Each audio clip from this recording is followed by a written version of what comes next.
I am going to do our life and home intuitive group reading. So I'm going to grab one card. I'm going to use that card as a jumping off point to get a channeled message from my guides or goddesses, or maybe these fairies, because I'm using the fairy deck, about how we're going to best take care of our homes this week amid a very heavy growing storm. And if you live in a city that has having a very heavy ice presence, you're also having a double ice storm, because that's what we're dealing with, and it's very distracting. And I'm having a very hard time centering myself today. And thusly, I'm bringing out cards that have really large personalities because I need their lightness today. I need the phase touch in my life, and maybe you need the phase touch in your life. So I'm just going to pull a card. I'm going to say hello. I'm going to just hand shuffle these until I get a card. Doing it without seeing. It's doing it the wrong way. For the collective, everybody who watches this video this week, who would like to rise to the surface and play with us this week? When I said play, this one hopped out. Of course it did. What card did we get last week, guys? Something is changing. And this is feeling very much like the extinction burst, right? Like something is shifting in our world, and it is shifting. This is a collective reading, and I pulled a death card, which means something's shifting for all of us, and it is deep and it is heavy. And if you follow astrology, and you know that that's definitely happening, there are major planets moving that don't change a lot. The big planets, they like control things that are below the surface, things that we don't always think about, but overarchingly shape the way that our world is going. So getting this guy, again, second week in a row, I got the death card. Last week I got, in the other deck, I got the Ace of Spades. Shows me that we're really going through this in our homes too, because I said specifically this is for us individually in our homes, whoever watches this. So I want you to think about what in your home life absolutely needs to change and what is naturally already changing, and maybe it's just time for you to let go. So is there scheduling stuff that you're fighting against where you're like, we have been working so hard to get all of the kids to all of their different activities, and now it's time to register for spring, and we're just not going to do it anymore. We're going to limit every kid to one, or whatever it is. Or have we been doing not enough out in the world, and now we need to enter the world a little bit more? What is shifting for you? And I do feel like this is not so much about your stuff. Like last week, the last 2 weeks felt a little bit more about your physical belongings. This feels very energetic, about your own energetic schedule, your way of doing things. If it's stuff, if you're dealing with stuff with this particular card this week, it feels like your food. Like, go through your pantry and make sure your food's not expiring. Clean your fridge. Figure out how you're feeding yourself for the next bit. And it is interesting thinking about this with the storm coming up, like, and it relating to food to me, like, make sure you have the food that you need, and you don't have a bunch of food that's rotten taking up space in your fridge, tricking you that you have food. Make sure that you have what you need, and do make sure that your neighbors have food that they need if they can't safely leave the house. We're looking at a period of time where we're all going to be feeling ungrounded, and you may be feeling grounded. I love that for you. Please reach out to your friends and talk to them. But if you are feeling very tumultuous and ungrounded, I want you to understand that this is natural. We are going through something serious right now that is huge.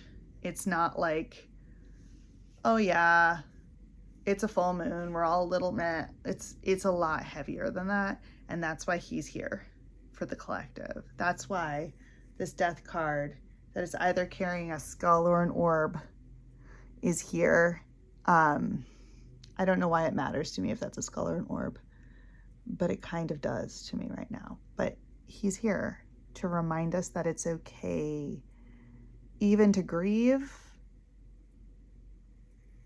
a life we didn't like if it's changing. And I think for a lot of people who are feeling for the first time very unsafe, you're grieving a deep feeling of not only do you no longer feel safe, which sucks, but you're realizing and internalizing how your neighbors and people in your life who are of different races have always been feeling unsafe. And it's a new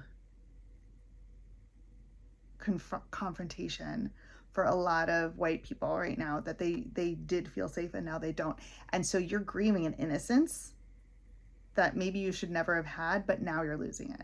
So there's a grief there. There's grief for the idea that our government had checks and balances and there wasn't going to be secret police on the streets. We could grieve that we didn't expect that to happen. But it's also a change where it's the death throes of a system that has always been about subjugation, and it's flailing out and hopefully burning itself out. We can only hope that this will burn itself out. And in the meantime, to take care of our own selves and take care of our own families and our own communities, we need to make sure that we have what we need. We need to have food. We need water. We need to make sure our neighbors have access to food and water, and heat.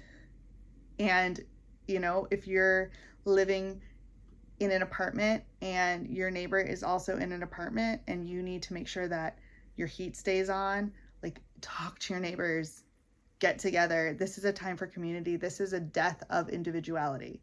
This is a moment where we cannot stand in our own houses alone like we've been doing. This is a very solitary guy. He's just standing there alone, and we can't do that anymore. We have to be in community now. And it's not natural for a lot of us to reach out and ask for help or to offer help either, because you don't want to impose, or there's this thing about offering help sometimes where you don't want people to assume that you don't think they've got it, right? But always offer help. And if people don't need it, they don't need to take it.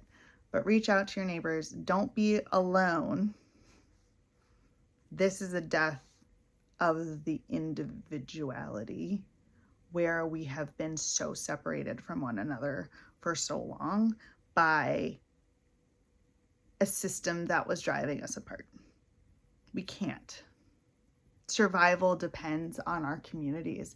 And I want to grab another card today because I feel like that it took me a little while to understand what this was saying. But basically this is saying we have to get out of this individual mindset. We have to get into community, or we're going to lose more than we bargained for.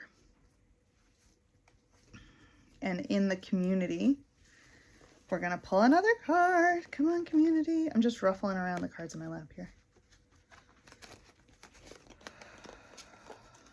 Yes. You have the Pook. Another solo guy. He is standing, approaching. I don't know these cards as well as the other ones. So I'm like, I don't actually know who the Pook is at this moment, but intuitively, I feel like he has a lot of wisdom. And he's breaking up something. I'm gonna look at the book. You guys just hold on, I'll pause it. Okay, it's kind of how I thought. It's an illuminating guy. So he shows us the good and the bad and the bad and the good. So he's taking our expectations and assumptions of what is good and what is bad, and being like, it's not as simple as that, but it's simpler. And these two together paint a really strong picture of accepting that things were not as we thought they were, and metabolizing that like the earth metabolizes dead things, and moving into community, knowing that we don't know everything about everybody, but that's not a reason not to be involved. And that we can be unsure, and we can see an illusion and say, I'm not really sure what that is, but I'm gonna stick around and watch and see what's gonna come through. This is a bit about masking, and a bit about like, you don't know, now you see me, now you don't kind of energy. So this is gonna be our reading for the week. I know it's a little bit different than the last 2 weeks, which were very much about physical stuff. This is very much about finding your community, and also the physical stuff here is making sure you have the food you need, and that the food in your fridge isn't secretly rotten. That just came up. Like, really make sure that what you've got you have, and pay attention to the illusions that are around you. So I will see you guys next Friday. I'll be on Instagram between now and then, and hopefully you guys can sit tight and stay safe this week, and I will be doing the same. And if you are in a place that isn't about to be under siege by weather, enjoy. I mean, you can enjoy the weather too if you can stay safe. Hot chocolate and marshmallows, good time. It's a good time for everyone. Have a great week. I do love you. Sending everyone out so much love and care, and I will check in with you soon.